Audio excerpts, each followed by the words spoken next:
Hello Gemini, Sun, Moon, Rising, and Venus signs. Kamusta kayo? Sana po nasa mabuti kayong kalagayan. Welcome back po sa Star Tarot. Kung bago kayo dito, welcome din kayo. Thank you sa inyong support. I truly appreciate it. God bless you all. Paunang mensahe ni Gemini Tiger. Doing something risky and taking a chance. Gemini, siguro, parang lalabas kayo dito sa inyong comfort zone. You are going to take risk. Hindi kayo sigurado sa kung ano yung dadatnan ninyo sa journey na ito.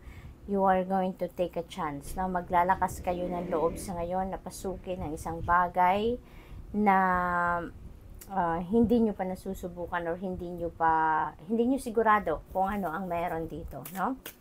What else? We have dog far away. A distant friend is thinking of you. Maaring close friend ninyo ito siguro. At siguro nagkahiwalay kayo geographically, magkaiba ang tinitirhan ninyong bansa siguro or lugar, at iniisip ka niya. Maybe chine-cherish ng taong ito kung ano man yung mga pinagsamahan ninyong experiences ninyo in the past, no? We have horseshoe, good luck, napakaswerte ninyo sa ngayon, Gemini. Ano kayo ngayon? Nababalot kayo ng swerte. So yung swerte na to, hindi lang ito linked sa isang area ng buhay ninyo. Maaaring yung good luck na to, good luck sa pera, good luck sa love life, good luck sa negosyo, sa trabaho, career, or kahit ano pa man sa mga endeavor na siguro ginagawa ninyo or gagawin nyo, no? Maaring siswertein din kayo dyan. We have energy of the jug, light-hearted and carefree time. Sa ngayon din, parang chillen lang kayo, Gemini. Parang balak lang ninyo ngayon na mag-chill, magpahinga.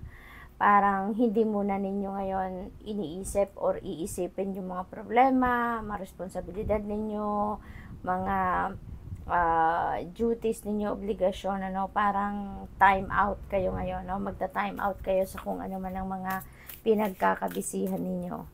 We have wedge, someone is trying to come between you and a friend or something you want. Ayan, so merong i-epal dito, Gemini, siguro meron ditong naiinggit sa inyo at maaring nag-iisip ito or nagdidiskarte ito kung paano kayo masasabotage, kung paano kayo masisira ng iyong kaibigan, or kung para masabotahe kung ano man yung gusto ninyong gawin, no?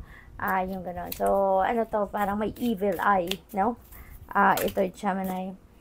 We have desk, pay attention to your work, okay? Kayo ngayon, mag-focus kayo sa inyong trabaho, kasi maaaring yung taong ito katrabaho ninyo, kaya kayo nire-remind dito na mag-pay attention kayo sa inyong trabaho para mawala sa inyo yung distraction, nang sa gayon hindi kayo basta-bastang masasabotage ng kung sino man ito. So pay attention to your work, focus kayo sa inyong ginagawa, no? Yung safety ninyo, yung safety ng inyong trabaho, yun ang iisipin din ninyo lagi. We have peacock, beware of great pride. Kasi naman, yung pride, parang anay din yan, Gemini, lagi natin tatandaan na yung kapag pride yung pinairal natin, yan ay nakakasira, ng relationship. Anumang klaseng relationship ang meron tayo, nakakasira talaga yan. Kaya mag-ingat kayo na hindi yan ang mamayani sa isip at sa puso ninyo. Great worry over nothing, napakalaki ng pag-aalala ninyo dito, yung level ng pag-aalala ninyo dito mataas, pero sinasabi dito na you have a great worry over nothing. So wala naman talaga kayong dapat na ipag-alala, hindi naman dapat na nagwo-worry kayo pero sobra kayong nagwo-worry, no, Gemini? Kaya focus lang kayo sa kung anong positibo, focus lang kayo sa kung ano ang mabuti, anong maganda, ano yung ikakabuti at ikakaganda ng inyong sitwasyon. Doon lang kayo mag-focus sa ngayon, okay? What else? We have broken ring, parting of the ways in either romance or business. So meron dito maghihiwalay. Maaaring ito ay business partnership, hindi na kayo nagkaintindihan, you are not on the same page anymore, hindi na kayo nag-agree sa mga terms siguro, no? na dati pinag-agrehan ninyo, pinirmahan ninyo, yung ganon. So, maaaring eto na, no, ang panahon na talagang magpa-part ways na kayo, or possible na romantic relationship ito, no, na siguro matagal na tong may lamat, matagal na may problema, pero ngayon maaaring hindi na talaga masosolve yan, at ngayon kayo ay talagang matutuloy na sa hiwalayan. We have shark, take care or there will be a loss of material wealth. Okay, so mag-iingat kayo, lalong-lalo na sa inyong mga investment, sa inyong mga kaperahan, no, sa mga savings ninyo, yung mga ganon. So mag-iingat kayo, make sure na lagi ninyo nababantayan ang mga yan, na monitor ninyo in and out ng inyong pera, pagmamanage ng inyong pera, ayusin, financial discipline din, pairalin, yung ganon.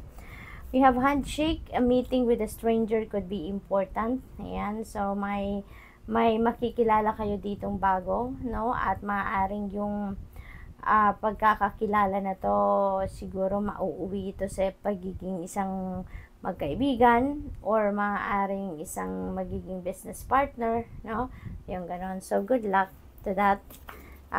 What else?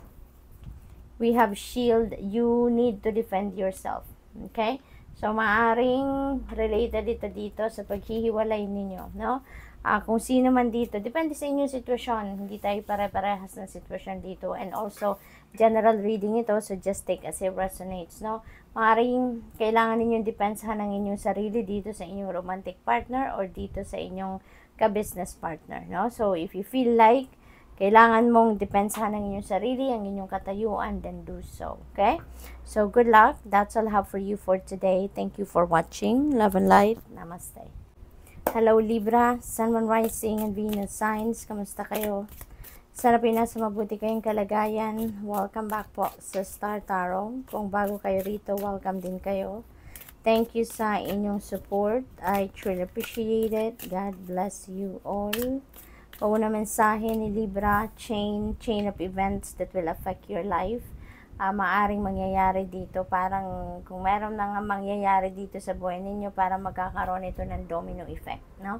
Para magkakaroon ito ng sunod-sunod na epekto sa buhay ninyo. Maaring, let's say for example, sa love life merong ganap, at maraming parte pa, no? Maraming areas pa ng buhay ninyo ang magkakaroon ng epekto dyan. Maaaring madidistract kayo, no? With your love life, kaya mapapabayaan ninyo ang inyong trabaho or mga obligasyon, mga ganun. It could be on a positive note din, ano? Maaaring meron ditong kaganapang maganda.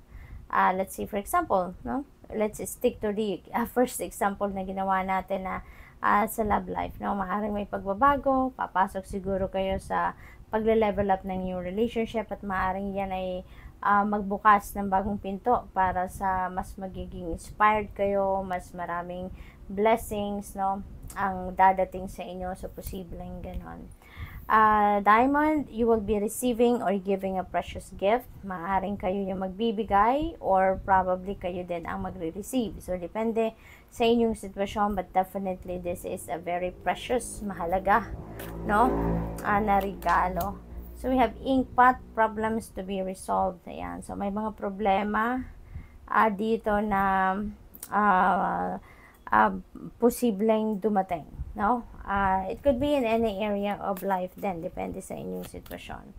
We have ring, marriage will take place, either romantic or business. Ayan. So, siguro yung diamond na to, maaaring ano yan, ano? Maaaring wedding ring ninyo yan, engagement ring, ganon. Maaaring may kasalan dito magaganap. Posible na kayo ang ikakasal. Posible din na hindi. Posibleng kamag-anak ninyo, kaibigan, kabarkada, katrabaho, no? Malapit sa puso ninyo, kung sino man, maaaring sila, no, yung ikakasal. So, possible din na may imbitahan kayo dito, no, sa kasalang ito. Posible din na meron ditong business partnership na magaganap for some of you. So, magandang susyohan ito. Firecracker, excitement na mararamdaman ninyo dito, maaaring dahil talaga ito dito sa kasalan, no? Or excitement ito dahil dito sa regalong matatanggap ninyo, or dito sa event na to, no, na importanteng event, no. So good luck. What else? We have fair man, dealings or relationship with a man with blonde, gray, or white hair. Ayan. So, posible na si Fairman, foreigner ito. Ano? Libra. Maaaring si Fairman ay jowa ninyo. Maaaring ito yung magbibigay sa inyo na regalo. Or posibleng ito yung mapapangasawa ninyo. No? Or siya yung makakasama ninyo dito sa kasalang ito. Kung saan man kayo pupunta or attend ng kasalan. So, what else? We have aunt, work, achievement, and success. So, posible, tagumpay ito sa trabaho, no?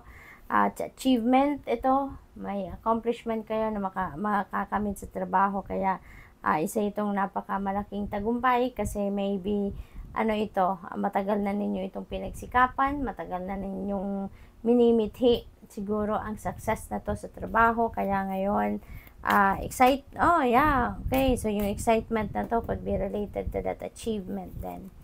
We have jog, lighthearted and carefree time. Ayan, so parang magta-time out kayo dito.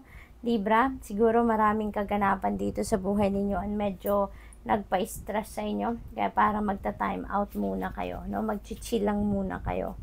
What else? We have grapes. Ayan, time to go out and have fun. Yeah, you deserve it, Libra. Kasi mukhang napagod kayo dito. Mukhang na-stress kayo dito at some point. Kaya inanyayahan kayo dito na lumabas din muna kayo. Have fun.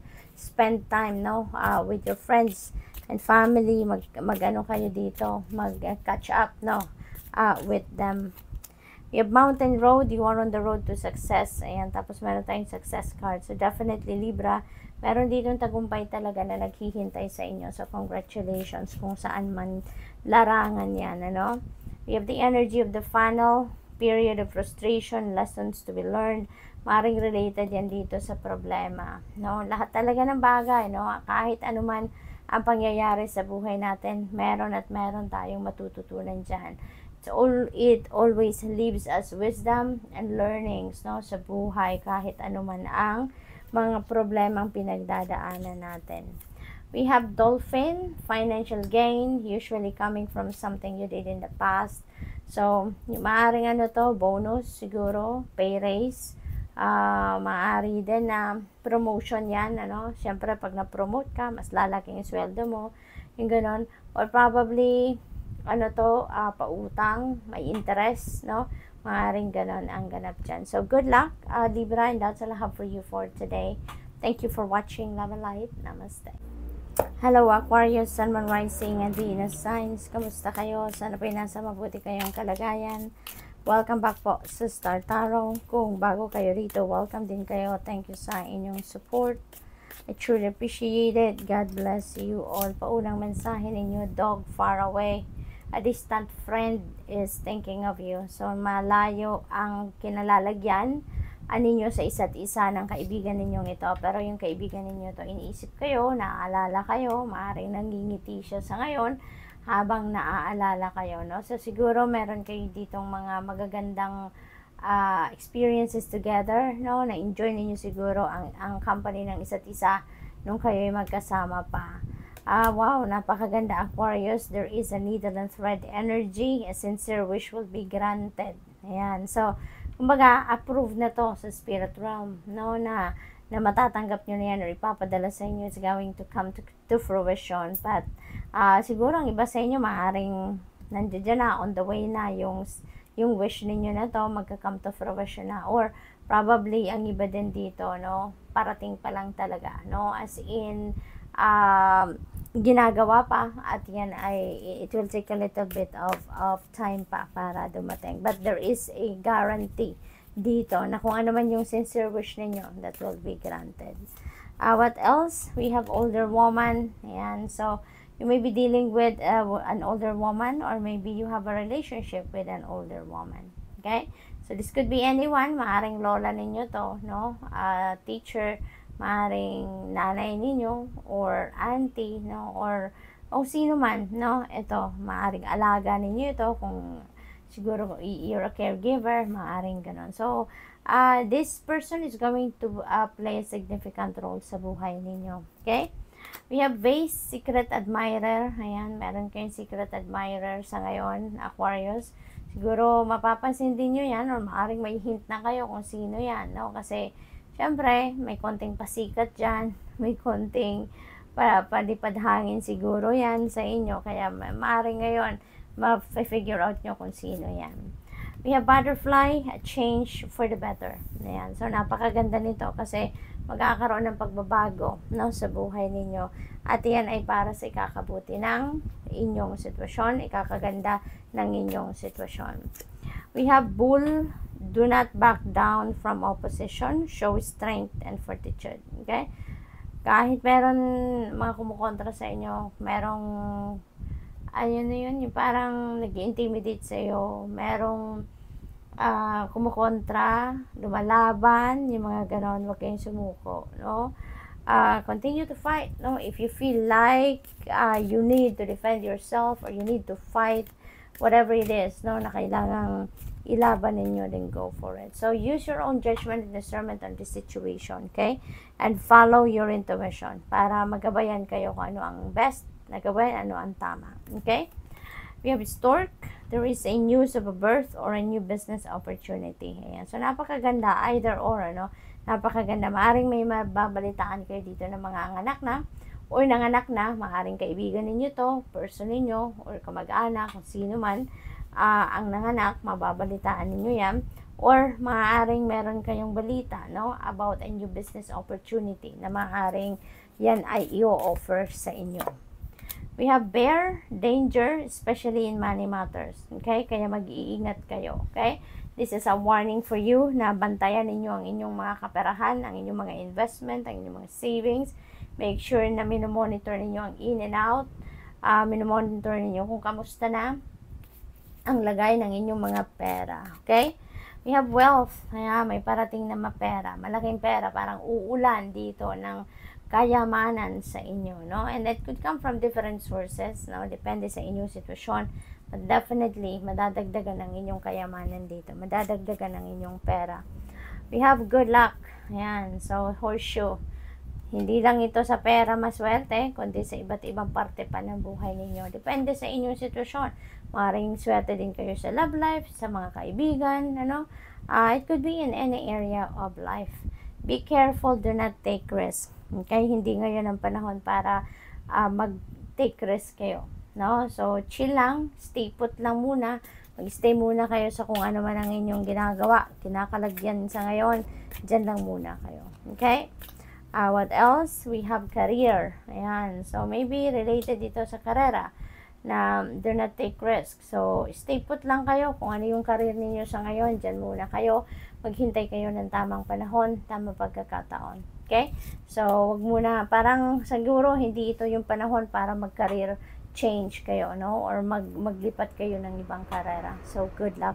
That's all I have for you for today. Thank you for watching. Love and light. Namaste.